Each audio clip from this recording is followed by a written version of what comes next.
राधे राधे दोस्तों, जय श्री कृष्णा। कान्हा जी की कृपा हम सब पर बनी रहे, इन्हीं शुभकामनाओं के साथ आज की वीडियो को शुरू करते हैं। दोस्तों, आप सबका हमारे YouTube चैनल भक्ति में आस्था पर हार्दिक स्वागत है। आज की इस वीडियो में हम आपको श्री शिव महापुराण के 13वें और 14वें अध्याय को पढ़कर सुनाएंगे।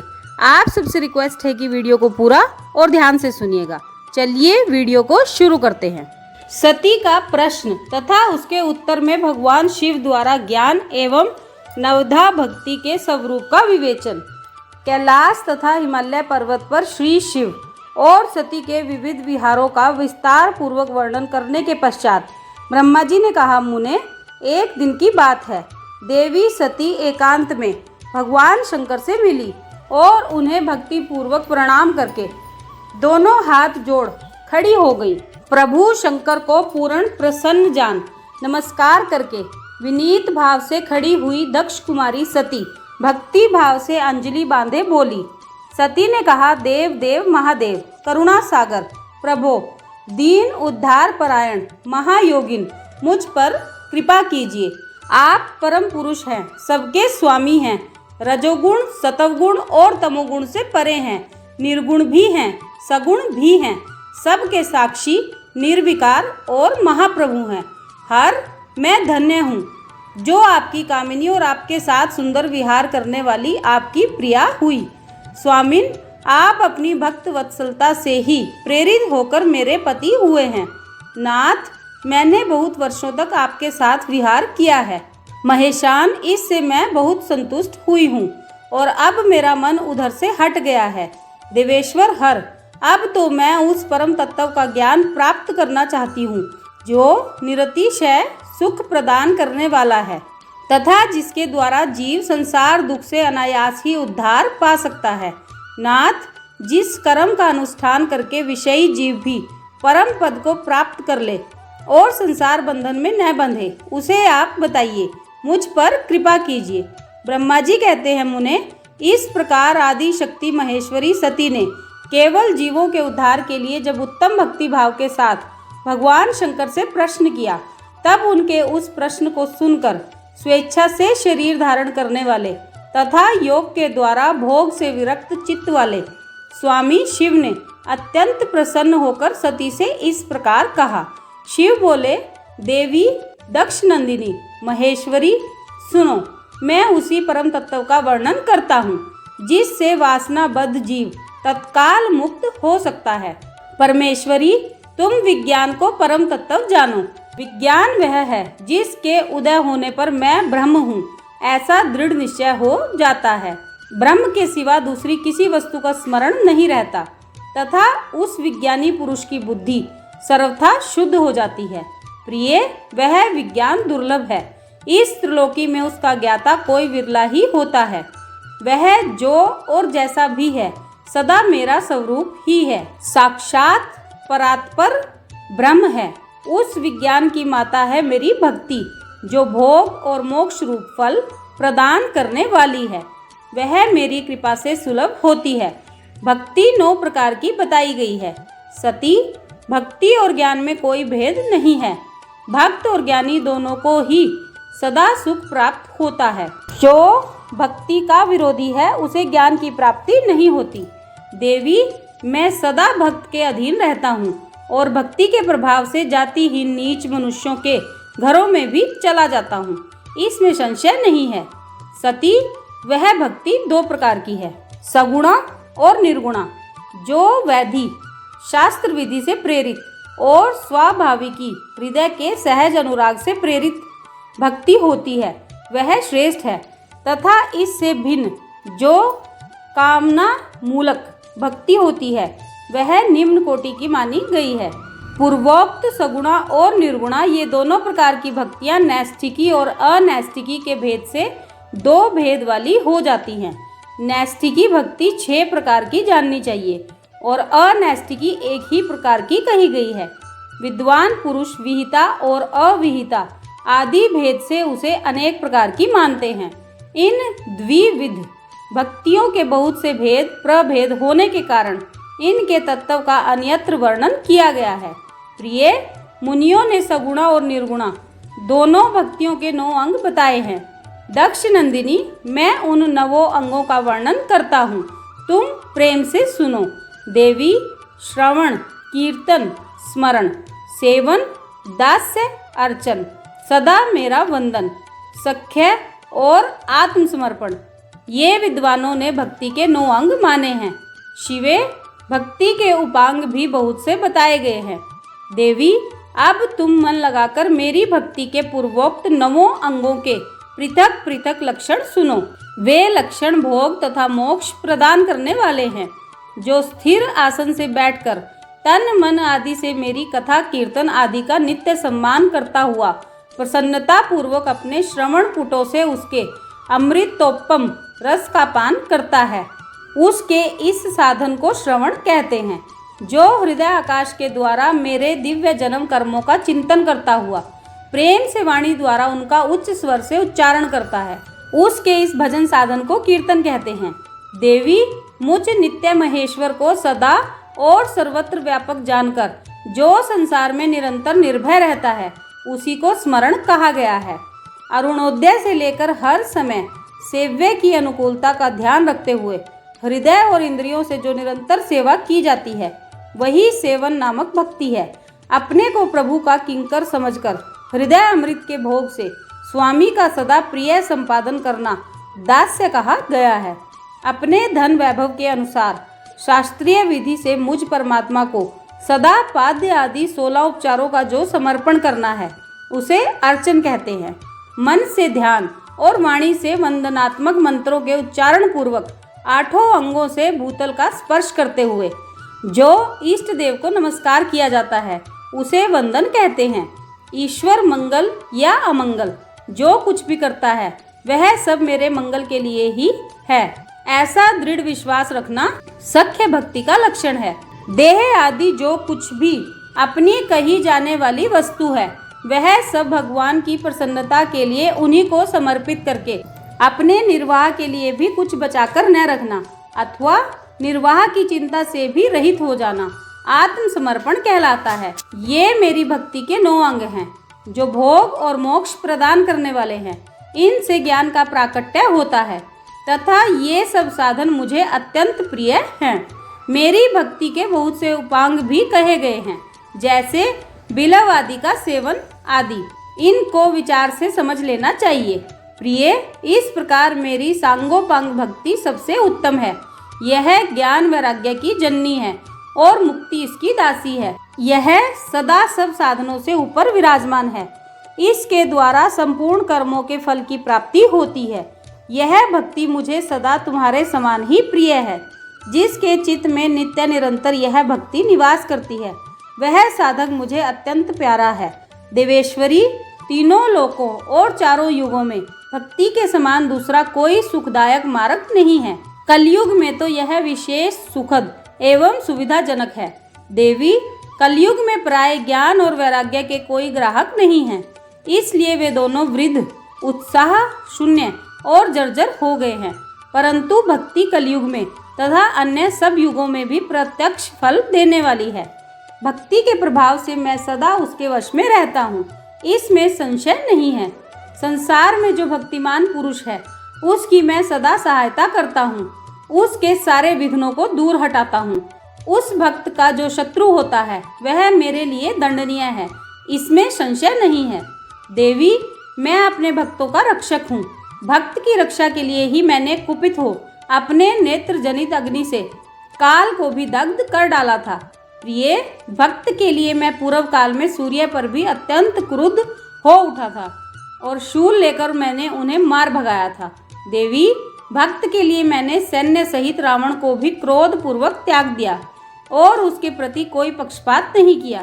सती देवेश्वरी, बहुत कहने से क्या लाभ, मैं सदा ही भक्त के अधीन रहता हूँ और भक्ति करने वाले पुरुष के अत्यंत वश में हो जाता हूँ।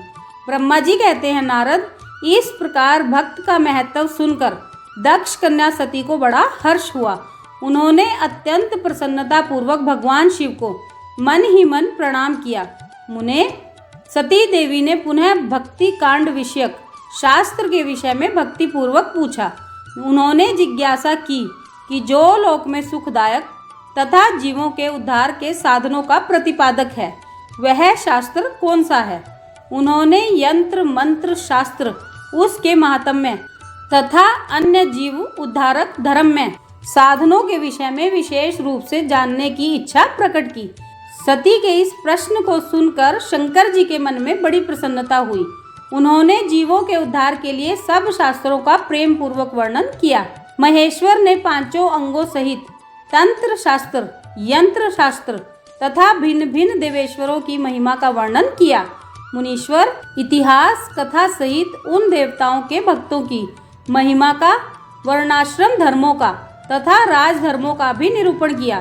पुत्र और स्त्री के धर्म की महिमा का, कभी नष्ट न होने वाले वर्णाश्रम धर्म का और जीवों को सुख देने वाले वैदिक शास्त्र तथा ज्योतिष शास्त्र का भी वर्णन किया। महेश्वर ने कृपा करके उत्तम सामुद्रिक शास्त्र का तथा और भी बहुत से शास्त्रों का तत्वतः वर्णन किया। इस प्रकार लोकोपकार करने के लिए सद्गुण संपन्न शरीर धारण करने वाले त्रिलोक सुखदायक और सर्वज्ञ सती शिव हिमालय के कैलाश शिखर पर तथा अन्य स्थानों में नाना प्रकार की लीलाएं करते थे। वे दोनों दंपत्ति साक्षात पर ब्रह्म स्वरूप हैं। ये था 13वां अध्याय। अब 14वां अध्याय सुनिए। दंडकारण्य में शिव को श्री राम के पति मस्तक झुकाते देख सती का मोह तथा शिव की आज्ञा से उनके द्वारा श्री राम की परीक्षा। नारद जी बोले, ब्राह्मण विधे प्रजानाथ महाप्राग दयानिधे, आपने भगवान शंकर तथा देवी सती के मंगलकारी सुयश का श्रवण कराया है। अब इस समय पुनः प्रेम पूर्वक उनके उत्तम यश का वर्णन कीजिए।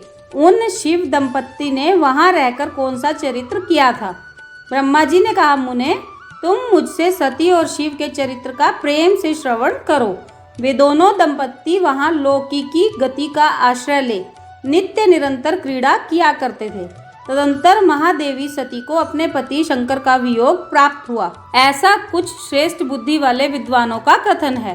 परंतु मुने वास्तव में उन दोनों का परस्पर वियोग कैसे हो सकता है, क्योंकि वे दोनों वाणी और अर्थ के समान एक दूसरे से सदा मिले जुले हैं, शक्ति और शक्तिमान हैं तथा चित्त स्वरूप हैं। फिर भी उनमें लीला विषयक रुचि होने के कारण वह सब कुछ संगठित हो सकता है। सती और शिव यद्यपि ईश्वर हैं तो भी लौकिक रीति का अनुसरण करके वे जो लीलाएं करते हैं वे सब संभव हैं। दक्ष कन्या सती ने जब देखा कि मेरे पति ने मुझे त्याग दिया है, तब वे अपने पिता दक्ष के यज्ञ में गई और वहां भगवान शंकर का अनादर देख उन्होंने अपने शरीर को त्याग दिया। वे ही सती पुनः हिमालय के घर पार्वती के नाम से प्रकट हुई और बड़ी भारी तपस्या करके उन्होंने विवाह के द्वारा पुनः भगवान शिव को प्राप्त कर लिया। सूत जी कहते हैं, महर्षियों, ब्रह्मा जी की यह बात सुनकर नारद जी ने विधाता से शिवा और शिव के महान यश के विषय में इस प्रकार पूछा। नारद जी बोले, महाभाग विष्णु शिष्य विधाता, आप मुझे शिवा और शिव के भाव तथा आचार से संबंध रखने वाले उनके चरित्र को विस्तार पूर्वक सुनाइए। तात, भगवान शंकर ने अपने प्राणों से भी प्यारी धर्मपत्नी सती का किस लिए त्याग किया, यह घटना तो मुझे बड़ी विचित्र जान पड़ती है, अतः इसे आप अवश्य कहें। आज आपके पुत्र दक्ष के यज्ञ में भगवान शिव का अनादर कैसे हुआ और वहां पिता के यज्ञ में जाकर सती ने अपने शरीर का त्याग किस प्रकार किया, उसके बाद वहां क्या हुआ, भगवान महेश्वर ने क्या किया, ये सब बातें मुझसे कहिए। इन्हें सुनने के लिए मेरे मन में बड़ी श्रद्धा है। ब्रह्मा जी ने कहा, मेरे पुत्रों में श्रेष्ठ महाप्राग तात नारद, तुम महर्षियों के साथ बड़े प्रेम से भगवान चंद्रमौली का यह चरित्र सुनो। श्री विष्णु आदि देवताओं से सेवित पर ब्रह्म महेश्वर को नमस्कार करके मैं उनके महान अद्भुत चरित्र का वर्णन आरंभ करता हूँ। मुने, यह सब भगवान शिव की लीला ही है। वे प्रभु अनेक प्रकार की लीला करने वाले स्वतंत्र और निर्विकार हैं। देवी सती भी वैसी ही हैं, अन्यथा वैसा कर्म करने में कौन समर्थ हो सकता है। परमेश्वर शिव ही पर ब्रह्म परमात्मा हैं। एक समय की बात है, तीनों लोकों में विचरने वाले लीला विशारद भगवान रुद्र सती के साथ बैल पर आरूढ़ हो इस भूतल पर भ्रमण कर रहे थे। घूमते घूमते वे दंडकारण्य में आ गए। वहां उन्होंने लक्ष्मण सहित भगवान श्री राम को देखा, जो रावण द्वारा छल पूर्वक हरी गई अपनी प्यारी पत्नी सीता की खोज कर रहे थे। वे हा सीते ऐसा उच्च स्वर से पुकारते, जहां तहां देखते और बारंबार रोते थे। उनके मन में विरह का आवेश छा गया था। सूर्य वंश में उत्पन्न वीर भूपाल दशरथ नंदन भरत अग्रज श्री राम आनंद रहित हो लक्ष्मण के साथ वन में भ्रमण कर रहे थे और उनकी कांति फीकी पड़ गई थी। उस समय उदार चेता पूर्ण काम भगवान शंकर ने बड़ी प्रसन्नता के साथ उन्हें प्रणाम किया और जय जयकार करके वे दूसरी ओर चल दिए। भक्त वत्सल शंकर ने उस वन में श्री राम के सामने अपने को प्रकट नहीं किया। भगवान शिव की मोह में डालने वाली ऐसी लीला देख सती को बड़ा विस्मय हुआ। वे उनकी माया से मोहित हो उनसे इस प्रकार बोली। सती ने कहा, देव देव सर्वेश पर ब्रह्म परमेश्वर ब्रह्मा विष्णु आदि सब देवता आपकी ही सदा सेवा करते हैं। आप ही सबके द्वारा प्रणाम करने योग्य हैं। सबको आपका ही सर्वदा सेवन और ध्यान करना चाहिए। वेदांत शास्त्र के द्वारा यत्न पूर्वक जानने योग्य निर्विकार परम प्रभु आप ही हैं। नाथ, ये दोनों पुरुष कौन हैं? इनकी आकृति विरह व्यथा से व्याकुल दिखाई देती है। ये दोनों धनुर्धर वीर वन में विचरते हुए कलेश के भागी और दीन हो रहे हैं। इनमें जो ज्येष्ठ है उसकी अंग कांति नील कमल के समान श्याम है। उसे देखकर किस कारण से आप आनंद विभोर हो उठे थे? आपका चित्त क्यों अत्यंत प्रसन्न हो गया था? आप इस समय भक्त के समान विनम्र क्यों हो गए थे? स्वामिन कल्याणकारी शिव, आप मेरे संशय को सुने। प्रभो, सेव्य स्वामी अपने सेवक को प्रणाम करे, यह उचित नहीं जान पड़ता। ब्रह्मा जी कहते हैं, नारद, कल्याणमयी परमेश्वरी आदि शक्ति सती देवी ने शिव की माया के वशीभूत होकर जब भगवान शिव से इस प्रकार प्रश्न किया, तब सती की वह बात सुनकर लीला विशारद परमेश्वर शंकर हंसकर उनसे इस प्रकार बोले। परमेश्वर ने कहा, देवी सुनो, मैं प्रसन्नता पूर्वक यथार्थ बात कहता हूँ, इसमें छल नहीं है। वरदान के प्रभाव से ही मैंने इन्हें आनंद पूर्वक प्रणाम किया है। प्रिय, ये दोनों भाई वीरों द्वारा सम्मानित हैं। इनके नाम हैं श्री राम और लक्ष्मण। इनका प्राकट्य सूर्य वंश में हुआ है। ये दोनों राजा दशरथ के विद्वान पुत्र हैं। इनमें जो गोरे रंग के छोटे बंधु हैं वे साक्षात शेष के अंश हैं। उनका नाम लक्ष्मण है। इनके बड़े भैया का नाम श्री राम है। इनके रूप में भगवान विष्णु ही अपने संपूर्ण अंश से प्रकट हुए हैं। उपद्रव इनसे दूर ही रहते हैं। ये साधु पुरुषों की रक्षा और हम लोगों के कल्याण के लिए इस पृथ्वी पर अवतीर्ण हुए हैं। ऐसा कहकर सृष्टिकर्ता भगवान शंभु चुप हो गए। भगवान शिव की ऐसी बात सुनकर भी सती के मन को इस पर विश्वास नहीं हुआ। क्यों ना हो, भगवान शिव की माया बड़ी प्रबल है। वह संपूर्ण त्रिलोकी को मोह में डाल देने वाली है। सती के मन में मेरी बात पर विश्वास नहीं है। यह जानकर लीला विशारद प्रभु सनातन शंभु यों बोले। शिव ने कहा, देवी मेरी बात सुनो। यदि तुम्हारे मन में मेरे कथन पर विश्वास नहीं है तो तुम वहां जाकर अपनी ही बुद्धि से श्री राम की परीक्षा कर लो। प्यारी सती, जिस प्रकार तुम्हारा मोह या भ्रम नष्ट हो जाए वह करो। तुम वहां जाकर परीक्षा करो, तब तक मैं इस बरगद के नीचे खड़ा हूँ। ब्रह्मा जी कहते हैं, नारद, भगवान शिव की आज्ञा से ईश्वरी सती वहां गई और मन ही मन यह सोचने लगी कि मैं वनचारी राम की कैसे परीक्षा करूं। अच्छा, मैं सीता का रूप धारण करके राम के पास चलूं। यदि राम साक्षात विष्णु हैं तब तो सब कुछ जान लेंगे, अन्यथा वे मुझे नहीं पहचानेंगे। ऐसा विचार कर सती सीता बनकर श्री राम के समीप उनकी परीक्षा लेने के लिए गईं। वास्तव में वे मोह में पड़ गई थी। सती को सीता के रूप में सामने आई देख शिव शिव का जप करते हुए रघुकुल नंदन श्री राम सब कुछ जान गए और हंसते हुए उन्हें नमस्कार करके बोले। श्री राम ने पूछा, सती जी, आपको मेरा नमस्कार है। आप प्रेम पूर्वक बताएं, भगवान शंभु कहाँ गए हैं? आप पति के बिना अकेली ही इस वन में क्यों आई? देवी, आपने अपना रूप त्याग कर किस लिए यह नूतन रूप धारण किया है? मुझ पर कृपा करके इसका कारण बताइए। श्री रामचंद्र जी की यह बात सुनकर सती उस समय आश्चर्यचकित हो गई। वे शिवजी की कही हुई बात का स्मरण करके और उसे यथार्थ समझकर बहुत लज्जित हुई। श्री राम को साक्षात विष्णु जान अपने रूप को प्रकट करके मन ही मन भगवान शिव के चरणार बिंदों का चिंतन कर प्रसन्नचित हुई सती उनसे इस तरह बोली, रघुनंदन, स्वतंत्र परमेश्वर भगवान शिव मेरे तथा अपने पार्षदों के साथ पृथ्वी पर भ्रमण करते हुए इस वन में आ गए थे। यहाँ उन्होंने सीता की खोज में लगे हुए लक्ष्मण सहित तुमको देखा। उस समय सीता के लिए तुम्हारे मन में बड़ा कलेश था और तुम विरह शोक से पीड़ित दिखाई देते थे। उस अवस्था में तुम्हें प्रणाम करके वे चले गए और उस वट वृक्ष के नीचे अभी खड़े ही हैं। भगवान शिव बड़े आनंद के साथ तुम्हारे वैष्णव रूप की उत्कृष्ट महिमा का गान कर रहे थे। यद्यपि उन्होंने तुम्हें चतुर्भुज विष्णु के रूप में नहीं देखा, तो भी तुम्हारा दर्शन करते ही वे आनंद विभोर हो गए। इस निर्मल रूप की ओर देखते हुए उन्हें बड़ा आनंद प्राप्त हुआ। इस विषय में मेरे पूछने पर भगवान शंभु ने जो बात कही, उसे सुनकर मेरे मन में भ्रम उत्पन्न हो गया। अतः राघवेंद्र, मैंने उनकी आज्ञा लेकर तुम्हारी परीक्षा की है। श्री राम, अब मुझे ज्ञात हो गया कि तुम साक्षात विष्णु हो। तुम्हारी सारी प्रभुता मैंने अपनी आंखों से देख ली। अब मेरा संशय दूर हो गया। तो भी महामते, तुम मेरी बात सुनो। मेरे सामने यह सच सच बताओ कि तुम भगवान शिव के भी वंदनीय कैसे हो गए। मेरे मन में यही एक संदेह है, इसे निकाल दो और शीघ्र ही मुझे पूर्ण शांति प्रदान करो।